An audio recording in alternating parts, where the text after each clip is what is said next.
Hi അസ്സലാമു അലൈക്കും, welcome back. എല്ലാവർക്കും റമദാൻ മുബാറക്. ഇന്ന് നമ്മൾ ആദ്യത്തെ നോമ്പിൻ്റെ വിശേഷങ്ങളാണ് കാണിക്കുന്നത്.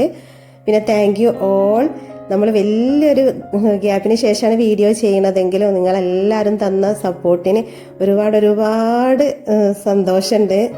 നോട്ടിഫിക്കേഷൻ കുറേ പേരിലേക്കൊന്നും എത്തിയിട്ടില്ലെങ്കിലും കണ്ടവരൊക്കെ നല്ല രീതിയിൽ കമൻറ്റ് തന്നിട്ടുണ്ട്. ഭയങ്കര ഹാപ്പിയായി.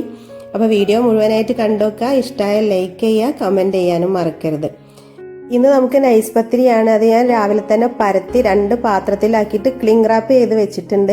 ഒന്ന് അടുത്ത ദിവസത്തേക്കുള്ളതാണ്. അപ്പോൾ ഇത് പരത്തി നമ്മൾ ഫ്രിഡ്ജിൽ വെക്കുകയാണെങ്കിൽ 2-3 ദിവസം നമുക്ക് ഉപയോഗിക്കാം. ആവശ്യമുള്ള സമയത്ത് ചുട്ടെടുത്താൽ മതി. അത്താഴത്തിൻ്റെ സമയത്താണെങ്കിൽ അപ്പോൾ, അല്ലെങ്കിൽ പിറ്റേ ദിവസമോ 2-3 ദിവസം ഒരു പ്രശ്നമില്ലാതെ ഫ്രിഡ്ജിൽ ഇരുന്നോളും. ഇനി നമ്മളെ വെജീസൊക്കെ ഒന്ന് കഴുകി വൃത്തിയാക്കി എടുക്കുക. സ്നാക്സിലേക്കുള്ളതും കറി വെക്കാനുള്ളതായിട്ടുള്ള വെജീസാണ്. ഇന്ന് നമുക്ക് ചിക്കൻ വറുത്തരച്ച കറിയും നൈസ് പത്തിരിയാണ്. അപ്പോൾ നൈസ് പത്തിരിൻ്റെ കൂടെ ചിക്കൻ കറിയും മട്ടൻ കറിയും ബീഫ് കറിയും ഒക്കെ നല്ല അടിപൊളി കോമ്പിനേഷനാണ്. നിച്ചു എന്നെ ഹെൽപ്പ് ചെയ്യാൻ വന്നിട്ടുണ്ട്. അവൾ വെജിറ്റബിൾസ് ഒക്കെ കട്ട് ചെയ്ത് തരാം, കറി ഞാൻ റെഡിയാക്കാമെന്നൊക്കെ പറഞ്ഞ് വന്നിട്ടുണ്ട്.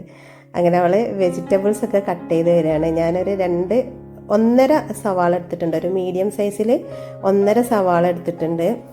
റമദാൻ പ്രിപ്പറേഷൻ ഒന്നും അധികമൊന്നും ചെയ്തിട്ടില്ല. കുറച്ച് ഇഞ്ചി വെളുത്തുള്ളി പേസ്റ്റ് ഒക്കെ ഉണ്ടാക്കി വെച്ചിട്ടുണ്ട്. അത് ഫ്രീസറിൽ സൂക്ഷിക്കും. ആവശ്യമുള്ളത് ചെറിയൊരു പാത്രത്തിൽ താഴെ ഫ്രിഡ്ജിൽ വെക്കും. പിന്നെ ഗരം മസാല പൊടിച്ച് വെച്ചിട്ടുണ്ട്. പൊടികളൊക്കെ റെഡിയാക്കി വെച്ചിട്ടുണ്ട്. അത് ഞാൻ ഒരു കിച്ചൺ ഓർഗനൈസ് ചെയ്യുന്ന വീഡിയോയിൽ കാണിച്ചിട്ടുണ്ടായിരുന്നു. കാണാത്തവർ കണ്ടു നോക്കണം. നല്ല രീതിയിൽ എല്ലാവരും സപ്പോർട്ട് തന്നിട്ടുണ്ട് കേട്ടോ. അപ്പം പിന്നെ ഞാൻ പറയുകയാണെങ്കിൽ നിങ്ങൾക്ക് എല്ലാവർക്കും ഒരുപാട് താങ്ക്സ് ഉണ്ട്. പിന്നെ ഞാൻ ഒരു 2 ചെറിയ തക്കാളിയും കൂടെ എടുത്തിട്ടുണ്ട് കേട്ടോ കറിയിലേക്ക്. അപ്പം എല്ലാവർക്കും അറിയുന്ന കാര്യമാണ് ചിക്കൻ വറുത്തരച്ച് വെക്കണതൊക്കെ. എന്നാലും ആരെങ്കിലും അതിൻ്റെ റെസിപ്പി ഒന്ന് കാണിക്കുമോ എന്ന് ചോദിക്കുകയാണെങ്കിൽ അവർക്ക് വേണ്ടിയിട്ടാണ്. പിന്നെ 2 പച്ചമുളക് കട്ട് ചെയ്യുന്നുണ്ട്. അപ്പോൾ നിച്ചു അവൾക്കൊരു പേടിയുണ്ട് കേട്ടോ, പച്ചമുളക് കട്ട് ചെയ്യുമ്പോൾ എരിവുണ്ടാവുമോ എന്ന്. പിന്നെ ഒരു 1/4 ടീസ്പൂൺ ഇഞ്ചി വെളുത്തുള്ളി പേസ്റ്റും കൂടെ ചേർത്ത് കൊടുക്കാം. ഇനി നമുക്ക് പൊടികളൊക്കെ ചേർത്ത് കൊടുക്കണം. മഞ്ഞൾപ്പൊടി, മല്ലിപ്പൊടി, മുളക് പൊടി ഇതൊക്കെ ചേർത്ത് കൊടുക്കാം. അപ്പോൾ കാശ്മീരി ചില്ലി വേണ്ട, സാധാ മുളക് പൊടി ചേർത്ത് കൊടുത്താൽ മതി. 1 ടീസ്പൂൺ ഫുള്ളായിട്ട് മുളക് പൊടി ഇട്ട് കൊടുക്കുന്നുണ്ട്. പിന്നെ 1 ടീസ്പൂൺ ഫുള്ളായിട്ട് മല്ലിപ്പൊടി ഇട്ട് കൊടുക്കുന്നുണ്ട്. 1/2 ടീസ്പൂണ് മഞ്ഞൾപ്പൊടി ഇട്ട് കൊടുക്കുക. ആവശ്യത്തിന് ഉപ്പ് ഇട്ട് കൊടുക്കുക. പിന്നെ നമുക്ക് ഗരം മസാലയും ഇട്ട് കൊടുക്കണം. നമ്മൾ മല്ലിപ്പൊടി, മുളകും മഞ്ഞളും മല്ലിയും പിന്നെ സ്പൈസസ് ഒക്കെ ചേർത്തിട്ട് വറുത്ത് പൊടിച്ച മല്ലിപ്പൊടിയാണ്. അപ്പോൾ നമ്മൾ ഇറച്ചിക്കറിയൊക്കെ ഉണ്ടാക്കുമ്പോൾ ബീഫാണെങ്കിലും ചിക്കനൊക്കെ ആണെങ്കിലും നല്ല ടേസ്റ്റാണ് കേട്ടോ. അത് മാത്രം ഇട്ട് കൊടുത്താലും മതി ബീഫ് കറിയൊക്കെ ഉണ്ടാക്കുമ്പോൾ. അപ്പോൾ അതിൻ്റെ വീഡിയോ ചെയ്യുമോ ചോദിച്ചിട്ടുണ്ടായിരുന്നു. ഞാനത് വറുക്കണ സമയത്ത് എടുക്കണ്ടേ എന്നുള്ളൊരു ഇതിലായിരുന്നു. ഞാൻ വീഡിയോ ചെയ്യാൻ തുടങ്ങിയിട്ടില്ല. അപ്പം ഞാൻ വീഡിയോ എടുത്തിട്ടില്ല. ഇൻഷാ അല്ലാ ഇനി ഉണ്ടാക്കുമ്പോൾ ഞാൻ അതിൻ്റെ വീഡിയോ എടുക്കുക. അത് വറുത്ത് പൊടിച്ച് വെച്ചാൽ കുറേ കാലത്തിന് ഉണ്ടാവും. മുമ്പ് ഞാൻ കാണിച്ചിട്ടുണ്ടായിരുന്നു. അന്നാണ് കമൻറ്റിൽ ചോദിച്ചത് അത് വറുക്കുമ്പം വീഡിയോ ചെയ്യുമോ, അതിൻ്റെ റെസിപ്പി കാണിക്കുമോ എന്ന്. ഇൻഷാ അല്ലാ ഇനി ചെയ്യുമ്പോൾ എന്തായാലും കാണിക്കാം. അപ്പോൾ ആവശ്യത്തിനുള്ള വെള്ളമൊക്കെ ചേർത്ത് മിക്സ് ചെയ്തിട്ട് നമുക്ക് അടുപ്പിൽ വെക്കാം.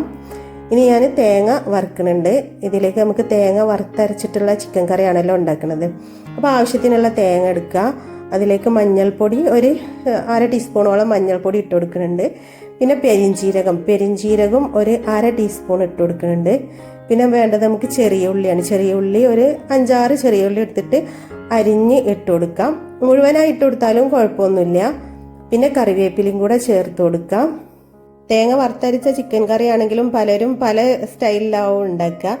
അപ്പോൾ നിങ്ങൾക്ക് ഏത് രീതിയിലാണ് ഇതുപോലെ തന്നെയാണോ ഉണ്ടാക്കുക എന്നുള്ളതൊക്കെ കമൻറ്റ് ചെയ്യാം. ഇനി നമുക്ക് പത്തിരിയും കൂടെ ചുട്ടെടുക്കണം. അപ്പോൾ രാവിലെ പരത്തി ക്ലിംഗ് റാപ്പ് ചെയ്ത് വെച്ച പത്തിരിയാണ് കേട്ടോ. അതാ ഒരു കുഴപ്പമില്ല. എയർ ടൈറ്റ് കണ്ടെയ്നറിലാക്കി വെച്ചാലും മതി. ഞാനിങ്ങനെ ക്ലിംഗ് റാപ്പ് ചെയ്തിട്ടാണ് വെച്ചത്. അപ്പോൾ ഫ്രിഡ്ജിൽ വെക്കുകയാണെങ്കിലും ഒരു കുഴപ്പം ഉണ്ടാവില്ല കേട്ടോ. 2-3 ദിവസം ഇരിക്കുകയാണെങ്കിലും അത് നനവോ അല്ലെങ്കിൽ ഒന്നും ആവില്ല, ഫ്രഷ് ആയിട്ട് തന്നെ ഇരിക്കും. പിന്നെ നമ്മൾ ഈ സൈഡിലൊക്കെ ഫസ്റ്റ് നോമ്പിന് എല്ലാവർക്കും അധിക പേർക്കും നൈസ് പത്തിരിയും ചിക്കൻ കറിയോ അല്ലെങ്കിൽ ബീഫോ മട്ടൻ കറിയോ ഒക്കെ ആയിരിക്കും. ചില വീടുകളിലൊക്കെ 30 ദിവസം നോമ്പിന് പത്തിരി നിർബന്ധമാവും. പത്തിരി ആകുമ്പോൾ സുഖമാണ്. നമുക്ക് അത്താഴത്തിൻ്റെ സമയത്തും പത്തിരി തന്നെ ആക്കിയാൽ മതിയല്ലോ. നമുക്കിവിടെ പത്തിരിയാണ് കേട്ടോ അത്താഴത്തിൻ്റെ സമയത്തും. ചോറധികം വെക്കലില്ല, എപ്പോഴെങ്കിലൊക്കെ ആവശ്യമുണ്ടെങ്കിൽ ഉണ്ടാക്കും. നോമ്പ് തുറക്കുന്ന സമയത്ത് അതന്നെ ആയിരിക്കും അത്താഴത്തിൻ്റെ സമയത്തും. ഇപ്പോൾ ദോശയാണെങ്കിൽ ദോശ, അപ്പോൾ ആ സമയത്ത് നമുക്ക് ഉണ്ടാക്കിയാൽ മതിയല്ലോ, ദോശയാണെങ്കിലും വെള്ളപ്പാണെങ്കിലും. അപ്പോൾ നിച്ചുന്നെ കാര്യമായിട്ട് ഹെൽപ്പ് ചെയ്യുന്നുണ്ട്. അതിൻ്റെ ഇടയിൽ പത്തിരിയൊക്കെ ചിലത് പൊട്ടി പോകുന്നുണ്ട്. അപ്പോൾ തേങ്ങ റെഡി ആയിട്ടുണ്ട്, വറവൊക്കെ പാകമായിട്ടുണ്ട്. ഈ ഒരു കളറിലാണ് കേട്ടോ ഞാൻ ഫ്ലെയിം ഓഫ് ചെയ്യും. നല്ല ഗോൾഡൻ, നല്ല ബ്രൗൺ കളറിലാവും ചിലരൊക്കെ എടുക്കട്ടെ. നമുക്ക് ഈ ഒരു വറവ് മതി. ഇത് നല്ല ടേസ്റ്റാണ് കേട്ടോ. ഇവിടെ ഈ ഒരു വറവിൽ എടുക്കുമ്പോഴാണ് ഇഷ്ടം. ഇനി ആവശ്യത്തിന് വെള്ളം ഒഴിച്ചിട്ട് നല്ല പേസ്റ്റ് ആക്കിയിട്ട് അരച്ചെടുക്കാം. ഇപ്പോൾ കുറേ ആയില്ലേ വ്ളോഗൊക്കെ ചെയ്തിട്ട്, ഒരു വർഷമായില്ലേ നമ്മൾ വീഡിയോ ചെയ്തിട്ട്. അപ്പോൾ ആദ്യം എടുക്കണ പോലത്തെ ആ ഒരു ഇത് കിട്ടണില്ല കേട്ടോ. അപ്പോൾ വീഡിയോയിൽ എന്തെങ്കിലുമൊക്കെ പ്രശ്നങ്ങൾ ഉണ്ടെങ്കിൽ നിങ്ങൾ ക്ഷമിക്കണം.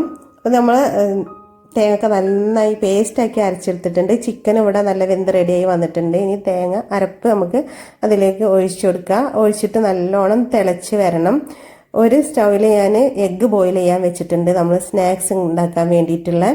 അപ്പോൾ എല്ലാ പരിപാടികളും കൂടെ ഒപ്പം നടക്കുകയാണ് കേട്ടോ. ഒരു 4 മണിക്കാണ് ഞാൻ കിച്ചണിലേക്ക് വന്നത്. പത്തിരി നേരത്തെ റെഡിയാക്കി വെച്ചാൽ പിന്നെ വലിയ പണിയൊന്നുമില്ലല്ലോ. ചിക്കൻ കറി വെക്കാനും സ്നാക്സ് ഉണ്ടാക്കാനും ഫ്രൂട്ട്സ് കട്ട് ചെയ്യൽ, ആ പരിപാടികളൊക്കെ ഉള്ളൂ. അപ്പോൾ അത് നമുക്ക് പെട്ടെന്ന് തന്നെ തീർക്കും ചെയ്യാം. നിച്ചു ഹെൽപ്പ് ചെയ്യാനും വന്നിട്ടുണ്ട്. കറി ഒന്ന് വറവിട്ടെടുക്കണം. അതിന് വേണ്ടിയിട്ട് ചെറിയ ഉള്ളി അരിഞ്ഞിട്ട് തൂമിച്ചെടുക്കുക ചെയ്യട്ടെ. കറിവേപ്പിലൊക്കെ ഇട്ടിട്ട് നമ്മളിവിടെ അങ്ങനെ കറി തൂമിക്കുക എന്നാണ് പറയുക. അതിന് വെളിച്ചെണ്ണ ഒഴിക്കുക, ചെറിയ ഉള്ളി ഇടുക. അതൊന്ന് മൂത്ത് വരുമ്പം കറിവേപ്പിലയും കൂടെ ഇട്ട് കൊടുത്തിട്ട് കറിയിലേക്ക് ഒഴിച്ചു കൊടുക്കുക.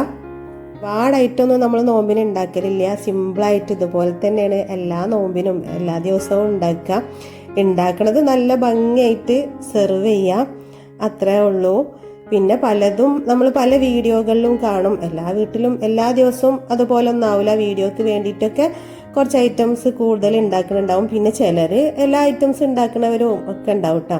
അപ്പോൾ നമുക്കിപ്പോൾ അത് 2 ദിവസത്തേക്കുള്ള പത്തിരിയും കറിയും ഒക്കെ ഉണ്ട്. ഒരു പാത്രത്തിൽ ഞാൻ ഫ്രിഡ്ജിൽ മാറ്റി വെച്ചത് കണ്ടില്ലേ, അത് 2ാമത്തെ ദിവസം എടുക്കും. അതുപോലെ തന്നെ കറിയും ഞാൻ കുറച്ച് മാറ്റി വെച്ചിട്ടുണ്ട്. ഇനി നമുക്ക് സ്നാക്സിന് വേണ്ടിയിട്ടുള്ള വെജിറ്റബിൾസ് ഞാനൊക്കെ കട്ട് ചെയ്ത് റെഡിയാക്കി വെച്ചിട്ടുണ്ടായിരുന്നു കേട്ടോ. അപ്പോൾ നിച്ചോടെ പത്തിരി ചുടലൊക്കെ ആകുമ്പം തേങ്ങ വറുക്കണതിൻ്റെ ഇടയിലൂടെ തന്നെ ഞാൻ വെജിറ്റബിൾസ് ഒക്കെ കട്ട് ചെയ്ത് വെച്ചിട്ടുണ്ടായിരുന്നു. ഒരു 2 ടേബിൾ സ്പൂൺ സവാള ഇട്ടിട്ടുണ്ട്. പിന്നെ 2 table spoon tomato, red chilli flakes, oregano, കുറച്ച് കാശ്മീരി ചില്ലി, പിന്നെ ഒരു 1/2 ടീസ്പൂൺ 3/4 ടീസ്പൂണോളം കാശ്മീരി ചില്ലി പൗഡർ ഇട്ടിട്ടുണ്ട്. പിന്നെ ഒരു 3 ടേബിൾ സ്പൂണ് മല്ലിയില ഇട്ടിട്ടുണ്ട്. പിന്നെ ചിക്കന് വേവിച്ച് പൊടിച്ച് വെച്ച് ഇട്ട് കൊടുത്തിട്ടുണ്ട്. 2 പൊട്ടാറ്റോ ബോയിൽ ചെയ്തിട്ട് അതും കൂടെ ചേർത്ത് കൊടുക്കുക. പിന്നെ കുറച്ച് ടൊമാറ്റോ സോസ് ഞാൻ നേരത്തെ ചേർക്കാൻ മറന്നതാണ്. പിന്നെ മയോണൈസ് ഉണ്ടെങ്കിൽ മയോണൈസ് ചേർത്ത് കൊടുക്കുക. ഞാനിപ്പോൾ ഇതിലേക്ക് വേണ്ടിയിട്ട് ഇത്തിരി മയോണൈസ് ഉണ്ടാക്കണ്ടേ വിചാരിച്ചിട്ട് ഉണ്ടാക്കിയിട്ടില്ല. മയോണൈസ് വലിയൊരു ഇഷ്ടമൊന്നുമല്ല, അപ്പോൾ അത് ഞാൻ ഉണ്ടാക്കിയിട്ടില്ല. അതും ചീസും ഒക്കെ വേണമെങ്കിൽ ചേർത്ത് കൊടുക്കുക. അപ്പോൾ നല്ല ടേസ്റ്റ് ആവും. ഇത് നമുക്ക് ഉണ്ടാക്കാൻ ഈസിയാണ് കേട്ടോ. കാരണം വെജിറ്റബിൾസ് ഒന്നും വേവിക്കണ്ട, കട്ട് ചെയ്തിട്ട് നമ്മൾ ചിക്കനും പിന്നെ പൊട്ടാറ്റോ ഒക്കെ നേരത്തെ വേവിച്ച് വെച്ചാൽ മതി. അതൊക്കെ രാവിലെ തന്നെ വേവിച്ച് വെച്ചിട്ടുണ്ടായിരുന്നു. അപ്പം നമ്മൾ കിച്ചണിലേക്ക് വൈകുന്നേരം വന്നു കഴിഞ്ഞാൽ നമുക്ക് പെട്ടെന്ന് റെഡിയാക്കി എടുക്കാനും പറ്റും. അപ്പോൾ ഇതുപോലെ നമ്മൾ ഷേപ്പ് ചെയ്തെടുക്കുക. ഇനി ഒരു ബാറ്റർ ഉണ്ടാക്കണം. അതിന് വേണ്ടിയിട്ട് 3 ടേബിൾ സ്പൂൺ മൈദ എടുത്തിട്ടുണ്ട്. 1 ടീസ്പൂണ് റെഡ് ചില്ലി ഫ്ലേക്സും കൂടെ എടുത്തിട്ടുണ്ട്. ഇനി ആവശ്യത്തിന് വെള്ളം ഒഴിച്ചിട്ട് ഇതൊന്ന് കലക്കിയെടുക്കാം. ഈ ഒരു തിക്നെസ്സിൽ മതി. ഇനി നമ്മൾ ഉണ്ടാക്കി വെച്ച ഓരോ എഗ് ബോൾസും ഇതിൽ ഡിപ്പ് ചെയ്യുക. എന്നിട്ട് ബ്രെഡ് ക്രംസിൽ കോട്ട് ചെയ്തെടുക്കുക, ഡബിൾ കോട്ട് ചെയ്തെടുക്കുക. പിന്നെ നമ്മൾ എല്ലാ ദിവസവും റംസാനിന് എല്ലാ നോമ്പിനും സ്നാക്സ് ഒന്നും ഉണ്ടാക്കലില്ല. വീഡിയോ എടുക്കുമ്പോൾ സ്പെഷ്യലായിട്ട് എന്തെങ്കിലും ഉണ്ടാക്കും. പിന്നെ ഇവിടെ ഹസ്ബൻഡിന് അങ്ങനെ ഇഷ്ടമൊന്നുമല്ല ഉണ്ടാക്കുന്നത്. എല്ലാ റംസാനിനും അങ്ങനെ തന്നെയാണ്. ഇടയ്ക്ക് ചില ദിവസങ്ങളിലൊക്കെ ഉണ്ടാക്കും. ഇനിയിപ്പോൾ നമ്മൾ ഉണ്ടാക്കി വെച്ച ഓരോ ബോൾസും ഫ്രൈ ചെയ്തെടുക്കാം. ഫ്ലെയിം ഒന്ന് കുറച്ച് വെക്കാം, മീഡിയം ഫ്ലെയിമിൽ ഇട്ട് കൊടുക്കാം. അപ്പോൾ നല്ല ചൂടല്ലേ, അപ്പോൾ നോമ്പിന് നമുക്ക് ഫ്രൂട്ട്സും പിന്നെ നല്ല ഹെൽത്തി ഫുഡൊക്കെ ആക്കാം. ഇതുപോലെ അടിപൊളി സ്നാക്സൊക്കെ കാണുമ്പോൾ നമുക്ക് ഉണ്ടാക്കാൻ തോന്നും, പക്ഷെ അതൊക്കെ കുറക്കണതാണ് നല്ലത്. അപ്പോൾ നമ്മൾ ഈ സ്നാക്സ് ഒരു ഗോൾഡൻ ബ്രൗൺ നിറത്തിൽ നമുക്ക് കോരിയെടുക്കാം. നല്ല ടേസ്റ്റ് ഉണ്ട് കേട്ടോ. അപ്പോൾ ഉണ്ടാക്കാത്തവരൊന്ന് ഉണ്ടാക്കി നോക്കുക. ഫില്ലിംഗ് ഒക്കെ നമുക്ക് ഇഷ്ടമുള്ള രൂപത്തിൽ ഉണ്ടാക്കിയാലും കുഴപ്പമില്ല. ഈ ഫില്ലിംഗ് ആകുമ്പോൾ നമുക്ക് ഈസിയാണ്. അത് സവാള ഒന്നും വഴറ്റാനൊന്നും നിൽക്കണ്ടല്ലോ, സവാള ടൊമാറ്റോ ഒന്നും വഴറ്റാൻ നിൽക്കണ്ട, ഈസി ആയിട്ട് തന്നെ ഉണ്ടാക്കിയെടുക്കുക. കഴിഞ്ഞ റമദാനിലാണ് നമ്മൾ ലാസ്റ്റ് വീഡിയോ ഇട്ടത്. 2 വീഡിയോ ചെയ്തിട്ടുണ്ടായിരുന്നുള്ളൂ, പിന്നെ ചെയ്യാൻ പറ്റിയിട്ടുണ്ടായിരുന്നില്ല. പിന്നെ നമ്മളെ സബ്സ്ക്രൈബേഴ്സിനൊക്കെ ഞാൻ കുറച്ച് പേരൊക്കെ കണ്ടിട്ടുണ്ടായിരുന്നു ഹോസ്പിറ്റലിൽ വെച്ചിട്ടും പുറത്തൊന്നും ഒക്കെ കണ്ടിട്ടുണ്ടായിരുന്നു. ഇനിയിപ്പോൾ നമുക്ക് അനാറൊന്ന് കട്ട് ചെയ്തെടുക്കാം. അല്ല, കൊട്ടിയെടുക്കുന്നുണ്ട് കേട്ടോ. ഞാൻ ഈ ഒരു രീതിയിലാണ് ചെയ്തെടുക്കൽ. പിന്നെ ഇനി നമുക്ക് ഡ്രിങ്ക്സും കൂടെ ഉണ്ടാക്കാനുള്ളൂ. അപ്പോൾ ഈ സ്ക്വാഷ് ഉണ്ടാക്കുന്നതിൻ്റെ വീഡിയോ ഞാൻ പോസ്റ്റ് ചെയ്തിട്ടുണ്ടായിരുന്നു. കാണാത്തവർ കണ്ടുനോക്കുക. നമുക്ക് ഈ റംസാനിൽ ഈസി ആയിട്ട് ഉണ്ടാക്കട്ടെ. ഇതുപോലെയുള്ള സ്ക്വാഷൊക്കെ ഉണ്ടാക്കി വെക്കുകയാണെങ്കിൽ എളുപ്പത്തിൽ ഇതുപോലെ നമുക്ക് ഒഴിച്ചു കൊടുക്കുക. പെട്ടെന്ന് തന്നെ ഉണ്ടാക്കിയെടുക്കുക. ഇതിൽ കുറച്ച് കസകസും കൂടെ ഇട്ട് കൊടുക്കണം. അത് ഞാൻ ഈ സമയത്ത് ഇട്ടുകൊടുക്കാൻ മറന്നതാണ് കേട്ടോ. ലാസ്റ്റ് പിന്നെ ഇട്ട് കൊടുത്തിട്ടുണ്ടായിരുന്നു. അപ്പോൾ ഈ സ്ക്വാഷിൻ്റെ വീഡിയോ കാണാത്തവർക്ക് വേണ്ടിയിട്ട് ഞാൻ ലിങ്ക് ഡിസ്ക്രിപ്ഷനിൽ കൊടുക്കുന്നുണ്ട് കേട്ടോ. ബീട്രൂട്ടിൻ്റെ സ്ക്വാഷും ഉണ്ടാക്കിയിട്ടുണ്ടായിരുന്നു. അപ്പോൾ ബീട്രൂട്ടിൻ്റെ സ്ക്വാഷ് ടേസ്റ്റ് ഉണ്ടാവുമോ, ബീട്രൂട്ടിൻ്റെ ആ ഒരു ടേസ്റ്റ് എല്ലാം ഉണ്ടാവുക എന്നൊക്കെ പലർക്കും സംശയം ഉണ്ടായിരുന്നു. അടിപൊളി ടേസ്റ്റാണ് കേട്ടോ. നമ്മളെ ഈ പൈനാപ്പിൾ സ്ക്വാഷിനെക്കാട്ടും ടേസ്റ്റാണ് ബീട്രൂട്ട് സ്ക്വാഷിന്. അത് ഉണ്ടാക്കി വെച്ചത് തീർന്നുപോയി. അതിൽ നമ്മൾ നന്നാരിയൊക്കെ ചേർക്കണതുകൊണ്ട് തന്നെ നല്ലൊരു ടേസ്റ്റാണ്. ബീട്രൂട്ടാണെന്ന് അറിയേയില്ല, അടിപൊളി ടേസ്റ്റാണ്. അങ്ങനെ അൽഹംദുലില്ലാ നമ്മളെ ഫസ്റ്റത്തെ നോമ്പ് തുറന്ന്. ഇതാണ് ഈ സ്നാക്സ്, നല്ല ടേസ്റ്റ് ഉണ്ട് കേട്ടോ.